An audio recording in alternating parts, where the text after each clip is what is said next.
자, 불교 평화론은 당연히 이제 내적 평화와 외적 평화를 이제 결합해야 된다고 봅니다. 그래서 이 원효가 얘기를 했듯이 지행과 관행, 요새로 말하면 윗바사나와 사마타겠죠. 그것을 짝으로 보여서 온갖 사념과 망상, 번뇌를 떨쳐버리고 마음을 한 곳으로 모아서 사성제와 연기 진리를 올바로 깨달으면 누구든 무분별지와 무념무상의 영지에 이르는 그런 어떤 내적 평화 상태에 이르는 것, 그것과 함께 외적 평화에 이르려고 한다. 그럴 때 이제 내적 평화를 이루려는 지혜가 불교만큼 풍부한 사상 내지는 종교는 없다고 봐요. 우선 이제 아임사 사상이 있죠. 그렇기 때문에 불교는 모든 생명을 부처님처럼 존귀하게 여기죠. 그리고 또 불교는 이제 연기론을 갖기 때문에 내 앞에 풀 한 포기에서 내 앞에 벌레 한 마리까지 다 서로 인과와 조건으로 연결되어 있기 때문에 아까 말씀드린 대로 그런 연기를 알면 그 생명체를 이제 소중하게 여길 수밖에 없죠. 세 번째 이제 자비죠. 그래서 불교는 어떤 경우에도 하다못해 팔다리가 잘리는 경우에도 인욕과 자비를 유지하라고 가르치는 거죠. 그렇기 때문에 아임사는 단순히 불살생을 넘어서 비폭력의 평화사상으로 확장한다는 거죠. 그리고 거의 모든 폭력이 소유욕, 탐욕, 집착에서 비롯되는데 불교는 다 이걸 버리라고 하죠. 무소유를 지향하고 탐욕의 짐을, 집착의 지멸을 얘기하죠. 더구나 집착은 우리가 살불살조, 부처마저 죽이라고 할 정도로 집착에 대한 해체가 가장 강한 것이 또 불교죠. 그래서 이처럼 불교는 어떤 종교나 사상보다도 평화의 지혜로 넘쳐납니다. 하지만 요한 갈퉁이 지적한 대로 전쟁과 다툼이 없는 것이 소극적 평화라면 구조적 폭력을 없애는 것이 적극적 평화죠. 그래서 불교가 이런 평화론, 지금 말씀드렸듯이 아임사에서부터 그 집착의 어떤 해체에 이르기까지 상당히 그 심오하면서도 폭넓은 그 평화사상을 갖고 있어요.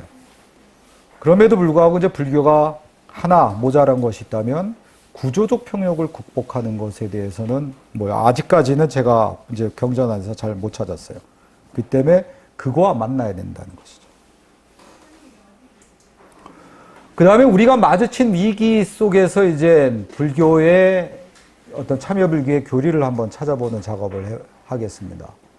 그래서 우리가 마주친 위기를 저는 10가지로 원효 막스에 대해서 얘기를 했지만 오늘은 그 중에 이제 2-3가지 시간이 되는 대로 말씀을 드리겠습니다.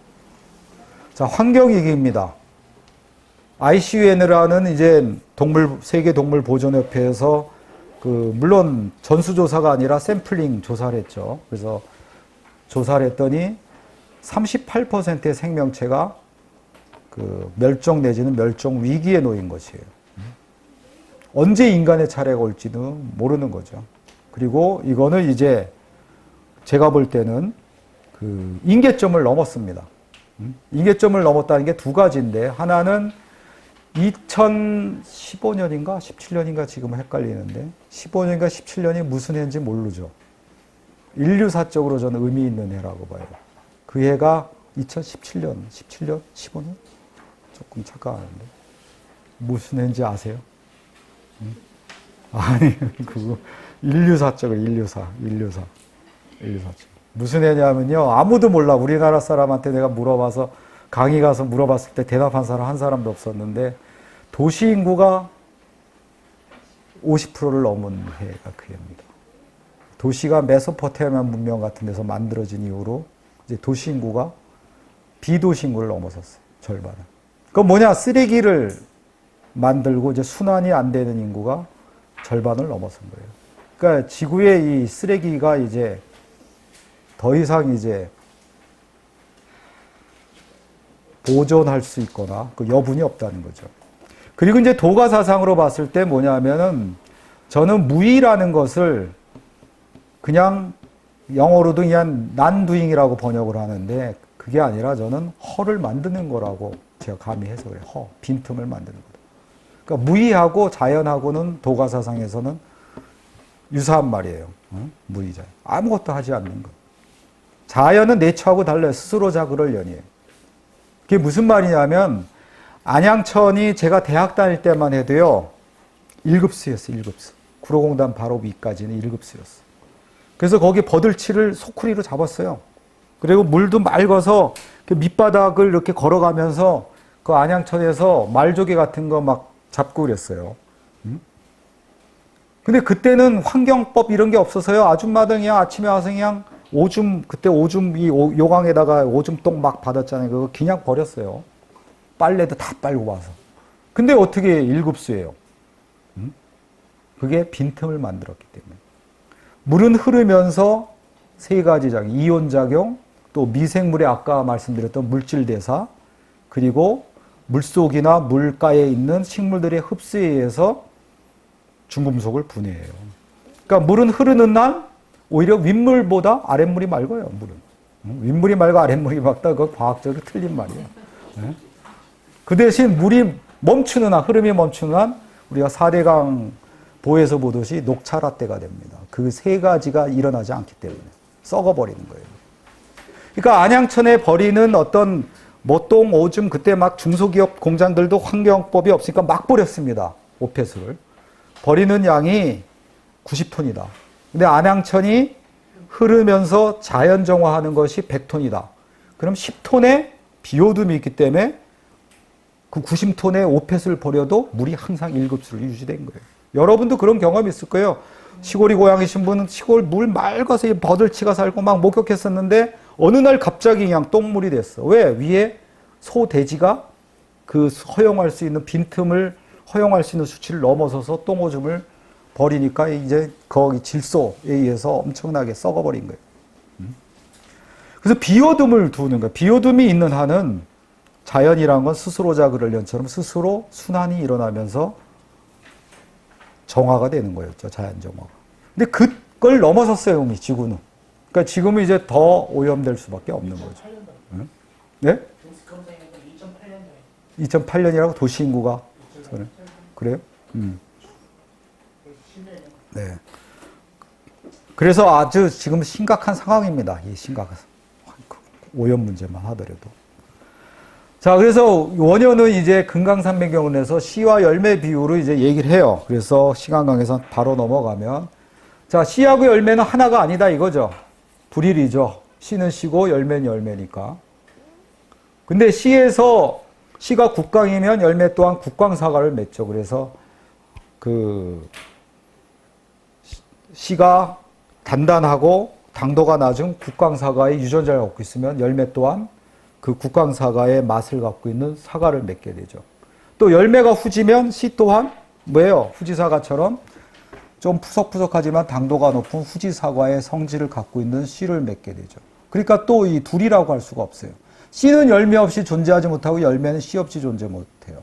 그리고 또 사과라는 것도 존재한다고 생각하지만 이걸 제가 으스러뜨려서 주스로 만든 뒤에 아니면 더 시간이 지나서 이게 알코올 분해가 되어서 사과주로 변한 걸 사과라고 할 수가 없어요. 그렇기 때문에 이제 공한 거예요. 근데 이 공을 이제 서양에서 불교를 공부한 사람들, 니체 이런 사람들도 저는 요까지만 공을 갖다 해석했다고 봐요. 그래서 불교를 굉장히 열등한 사상으로 치부한 것도 거기에 있다고 봐요. 그러나 이제 진공묘유의 진리가 있는 거죠. 씨는 자기 스스로 존재하지 못하지만 땅에 떨어져서 자기를 썩히면 어떻게 돼요? 싹이 나고 꽃이 펴서 열매를 맺고, 열매 또한 자기 스스로는 존재하지 못하지만 땅에 떨어져서 자기 과육을 썩히면 씨를 남기는 거죠. 그러니까 스스로는 공하지만 상대방을 존재하게 하는 거죠. 그러니까 연기가 바로 공이지만 또 뭐예요? 작동하는 무엇은 있는 거죠. 작동하는 무엇. 오온의 결합체로서 공하지만 뭔가 또 이 연기적 관계에서 작동하게 변화를 주거나 차이를 만드는 것이 있는 거죠. 자, 이렇게 이제 해석할 수가 있는데 이 불일불이를 이제 생토론적으로 적용하면 그거죠. 그러니까 왜 근대성의 위기가 나왔느냐. 그럴 때 이제 데리다는 포지션이라는 책에서 그 이양 대립으로 만들고 한쪽에 우열권을 준 폭력적 세월 제도가 모더니티의 위기를 만들었다는 얘기를 해요. 그것을 이제 이 생태론의 이제 메타포지마, 일종의 메타포지마, 생태론에 적용을 하면 그거죠. 인간과 자연으로 이분법으로 나누고 어디다 우월권을 준 거예요? 인간에게 우월권을 준 거예요. 이런 근대적 패러다임에서는 홍수를 막는 방법은 당연히 뭐예요? 댐을 쌓는 거죠. 그래서 댐을 쌓았어요. 이게 근대화였고 문명이었지. 그랬더니 어떻게 돼요? 댐을 쌓아서 당장의 홍수 막았지만 물이 아까 말씀드린 대로 이온작용, 물질대사, 또 식물의 흡수가 안 일어나니까 물이 썩어버리는 거예요. 그게 바로 근대성의 위기라 이거예요. 자, 근데 이 화쟁에서부터 풍리도까지 밝았던 채치원이 함양의 태수로 왔을 때 홍수를 막는 방법으로 선택한 게 뭐냐? 그게 상림이란 숲을 조성했어요. 1.6km의 물길을 따라서 이 120여 종의 그 2만여 그루의 이 나무가 있어요. 그리고 여기 있는 나무는 전부 다 뭐예요? 화렵습니다. 화렵수.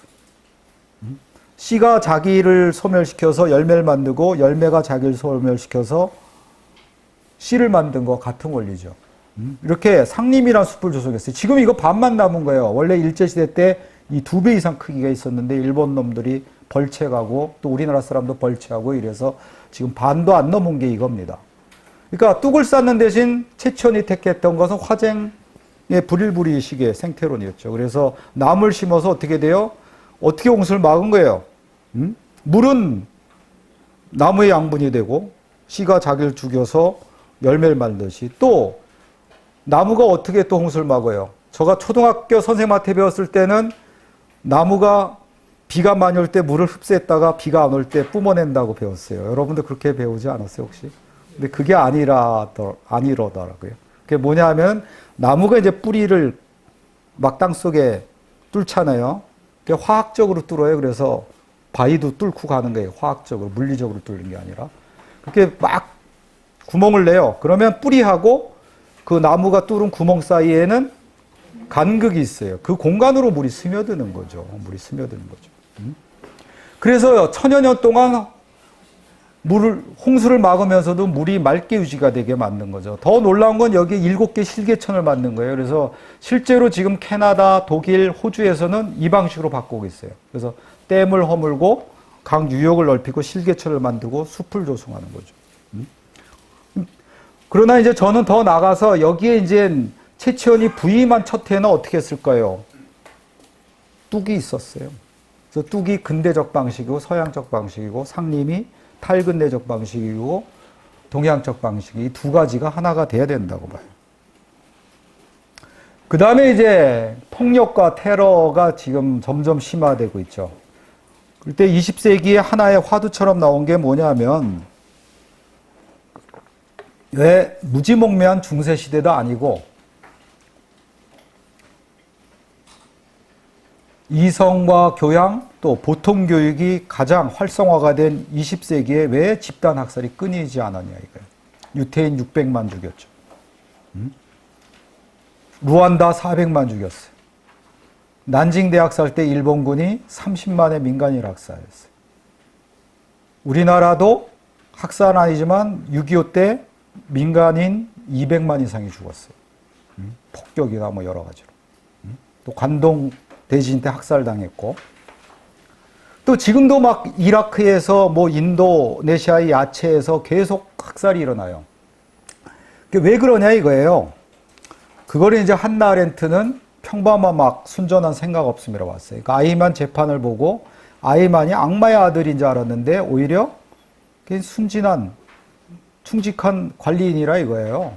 그럼 왜 그러냐 그래서 얘가 순전한 생각 없음 상태에 있었다. 그래서 그 자기가 학살하라고 명령을 받았을 때 그 명령이 좋은 건지 나쁜 것인지 뭔지 생각을 못했다 이거죠. 그러니까 그 히틀러 시대의 전체주의를 치다르면서 질문하거나 비판하는 것 사고 자체가 이제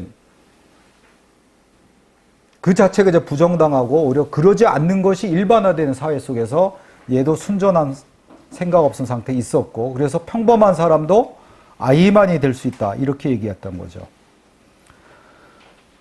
그 다음에 이제 이 스탠리 밀그럼 실험이에요. 그러니까 4달러를 주고 시민을 사서 이 시민들에게 이제 피험자가 되게 한 거예요. 그 사람이 이제 시민이 이제 학생 역을 하는 사람한테 질문을 내고 못 맞히면 어떻게 해요? 15볼트의 전기 고무로 하는 버튼을 누른 것이고, 두 번째 문제를 못 맞추면 30V. 이래서 450V까지 가면 쟤는 죽는다라고 가르쳐 줬어요. 그리고 버튼을 누를 때마다 학생은 막 절규를 하고 소리를 지르고 막 그랬죠. 그리고 인간을 가장 나쁘게 보는 직업군이 심리학자예요. 그 심리학자들한테 설문을 돌렸어요. 몇 명이나 450V까지 올릴 것 같냐? 몇 명이라고 답했겠어요, 심리학자들이? 예? 예? 참고로 지금 말씀드리죠. 심리학자가 인간을 가장 나쁘게 보는 사람이에요, 직업군 중에. 그 심리분석 맨날 하니까. 이 자식이 뭐 착하다고 소문났는데 뒤로 보니까 호박씨 까는 놈이다, 뭐 사기꾼이다. 심리학자는 다 알잖아. 응? 근데도 심리학자들도 0%라 그랬어요, 0%. 450V까지는 설마 안 올릴 거다. 근데 결과는 몇 프로겠어요? 65%가 됩니다. 네? 그래서 스탠리 밀그램도 이 실험을 8년간이나 공개를 안 했습니다. 자기도 너무 충격받아서. 그리고 이거에 공개되면 인간이 인간에 대해서 너무 실망할 거다. 진짜 학자뿐만 아니라 대중까지도 이걸 소식을 접하고 엄청나게 좌절했죠. 야, 인간이 이렇게 악마성이 있는가? 어떻게 450V까지 65%가 올려? 거꾸로 원숭이한테 실험했더니 원숭이는 한 마리도 안 올렸어요. 원숭이는. 원숭이가 오히려 공감력이 뛰어난 거. 자, 그 다음이 이제 이 스탠포드 감옥 실험이다. 짐 바루더가 스탠포드 지하에 감옥을 만들어 놓고 실험을 한 거예요. 한쪽은 간수역, 한쪽은 교도관 역을 맡았어요. 근데 3일 만에 교도관 역을 맡은 애들이 간수역을 맡은 애들한테 엄청난 폭행을 가한 거예요. 짐 바루더도 인식을 못한 거예요. 간수역을 맡은 애들이 재수역 맡은 애들한테. 짐 바루더도 그걸 제대로 인식을 못했어요. 짐 바루더 애인이 말을 해줘서 짐 바루더 그때서야 사태의 심각성을 인식하고 이 실험을 중지했어요. 그리고 이 실험 또한 너무 충격적이어서 짐 바루더 자신도 몇 년간 비공개를 했었어요. 그러다 이거 몇 년 뒤에 발표를 했어요. 그러니까 또 대중들이나 학자들이 엄청난 충격받았지. 그리고 그때 나온 것이 루시퍼 이펙트라는 겁니다. 그러니까 천사가 됐다가 악마로 전락한 루시퍼처럼 인간 또한 이런 악마성이 있다. 이렇게 이제 생각한 거지. 이 실험 결과가 났을 때 좋아하는 사람이 한 사람이 있었어요. 누구겠어요? 응? 스탠리 밀그램이었어요. 전화를 해서 그랬대. 야, 여태까지 인류 최악의 실험을 한 사람이 나였는데 이제 너가 돼갖고 축하한다고. 응? 자, 그래서 저는 이것도 뭐 조금 있지만 저는 그게 아니라고 봐요. 근본적인 원인은 뭐 평범한 악이나 이 권위에 대한 복종이 아니다. 그게 아니라 동일성의 패러다임 때문이다. 그러니까 집단 학살을 하는 근본 원인이 동일성의 패러다임이라 이거예요. 인간은 동일성을 가지면 타자를 상정하고 타자를 배제하고 폭력을 가하면서 동일성을 강화하는 속성을 갖는다. 그러니까 백인일 때 백인 애는 때리지도 못해. 근데 신부가 어떻게 해요? 유색인종은 막 죽여. 어떤 신부는 그 마야족 애기를 들어갖고 어떻게 바위에다 머리를 쳐요. 몇 번에 죽나 마야족 애는. 그걸 다른 신부가 말리는 게 아니라 그걸 적고 있어요. 그래서 그 기록이 남아있는 거죠. 백인 애는 못 그러겠죠. 아이만한테도 물론 한나 아렌트 그게 잘못됐다. 아이만이 속였는데 한나 아렌트가 몰랐다는 최근에 이제 저서도 나오고 있지만은 어쨌든 아이만한테도 독일 중산층 시민, 우파 시민을 죽이려고 그랬으면 아마 죽이지 못했을 거예요. 그 근거가 뭐냐면은 이 집단 학살 이전에 뭐가 먼저 오냐? 혐오 발언이 먼저 옵니다. 헤이트 스피치가. 유태인 학살도 5년 전부터 히틀러나 히틀러를 추종하는 사람이 라디오를 통해서 유태인을 유럽 정신을 훼손하는 놈들 뭐 이런 식으로 해서 타자화하는 작업을 5년간 한 뒤에 집단 학살을 한 거예요. 그리고 실제로 제인 엘리엇이 실험을 했어요. 마틴 루터 킹 목사가 암살당한 다음 날 이제 엄청난 충격으로 밤새 울었죠. 그리고 왜 인간이 이렇게 선한 인간을 죽일 수 있는가를 바나이한테 실험을 한 거예요. 그래서 애들을 똑같은 이 초등학교 애들인데 파란 눈동자 집단하고 갈색 눈동자 집단으로 나누고 파란 눈동자 집단은 1000조각 이렇게 표시하고 기본권을 제안했어요. 그랬더니 놀라운 결과가 나온 거예요. 파란색 눈동자 집단이 성적이 떨어지고 모든 것에 의기소침해지고 애들 적개심 폭력 이게 올라간 거예요. 눈동자를 바꿔서 해봐도 마찬가지예요. 그리고 더 놀라운 것은 졸업 이후에까지도 그게 이어지더라 이거예요. 그렇기 때문에 저는 이제 동일성의 패러다임. 우리나라 제주도도요, 처음엔 공권력에 의한 학살이었어요. 근데 어떻게 됐어요? 나중에 가면 주민이 주민을 죽였어요. 죽인 이유가 뭐예요? 내가 옆집 사람 죽임으로 해서 나는 빨갱이가 아니라는 걸 입증받고 싶거든요. 그래서 계속 나눠요. 처음에는 대륙 사람이 섬 사람을, 그 다음엔 우파가 빨갱이를, 그 다음에 또 우뚜루 알뚜루 해안지방 사람이 중산간 마을 사람들을 이제 죽이는 거예요. 그런 식으로 계속 동일성을 만들어가는 우파, 좌파, 백인, 유색인, 기독교도, 비기독교도 뭐 이런 식으로 만들어가면 집단 학살이 가는 거죠. 그렇기 때문에 이제 차이의 사유가 또 가야 되고 저는 이제 눈부처 차이로 가야 된다고 보는 거죠. 그래서 눈부처는 크게 세 가지 의미입니다. 하나는 이게 상대방 눈동자에 맺힌 내 모습이요. 그게 아이콘이 부처 같아서 이제 눈부처라고 그랬는데 이걸 바라보는 순간은 제가 누구를 눈부처를 보면 어떻게 해요? 내 눈동자에도 상대방의 눈부처가 있겠구나 생각을 해요. 그러니까 나와 타인, 주체와 객체의 경계가 무너지는 것이 눈부처죠. 그리고 두 번째는 뭐냐면 내가 누구를 때리러 갔는데 눈부처를 발견하면 못 때리겠죠. 내 안에 타인하고 공존하려는 내 안에 불심, 불성, 부처 이거라고 할 수가 있겠죠. 그리고 세 번째는 뭐냐면은 이게 이제 들레주도 그런 말을 해요. 이 모든 개념은 다 동일성으로 환원된다. 그래서 우리는 개념을 뛰어넘어서 감성에 의해서 차이 그 자체로 가야만 동일성을 깰 수 있다. 이렇게 보는데 바로 그런 모든 동일성으로 환원되는 개념을 깨는 차이인데 그게 쉽게 말씀드리면 이런 거예요. 소설로 삼류소설을 말씀드리면 이제 소설입니다. 실제가 아니라 그냥 제 얘기처럼 하면 누이가 독일 간호사로 간 거죠. 근데 어느 날 자살했다는 소식을 접했어. 그리고 조사해봤더니 어떻게 해요? 누이가 이제 독일 의사한테 성폭행을 당해서 자살한 거야. 그래서 저는 이제 누이가 보내준 돈으로 이제 학업을 유지했었는데 그 일로 인해서 이제 학업을 중단하고 어렵게 이제 자수성가해갖고 조그만 공장을 운영하게 됐어요.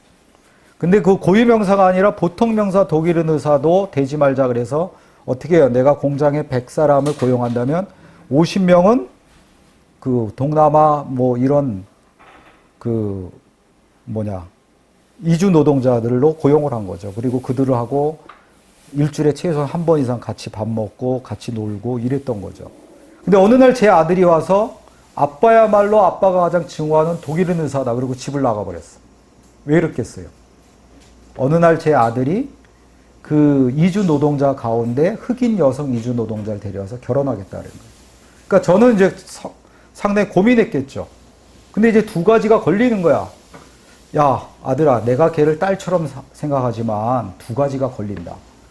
하나는 내가 유학자의 자손인데 우리 조상님 제사를 그 흑인이 지내는 거 조금 아직은 아빠가 허용이 안 된다.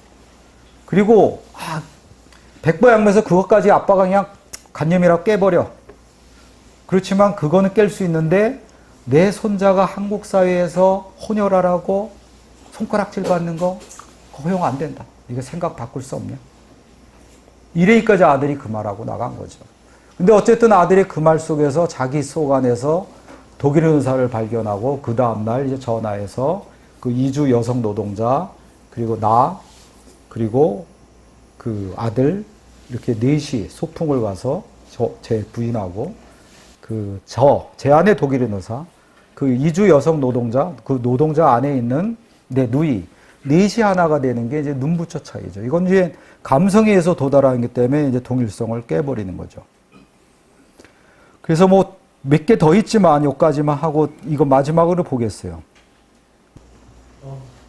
예. 뭐 3분짜리 짧은 거니까요. 이거 마지막으로 보고 그 다음에 지리 토론 뭐 여기 다과 유병화 보살님이 해오신 거 우리가 먹으면서 아주 편하게 토크쇼식으로 지리 토론하고 소리는 안 나오네 이게. 소리 안 나와도 뭐 상관없을 것 같은데.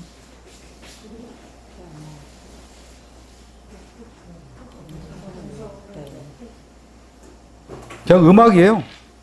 대사는 없으니까 그냥 보세요. 3분짜리 영화인데요. 디아더 페어라고. 눈부처 사상의 영향은 전혀 안 받았지만 비슷한 내용의 영화예요.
자, 이것으로 강의를 마치고 질의 토론으로 들어가겠습니다.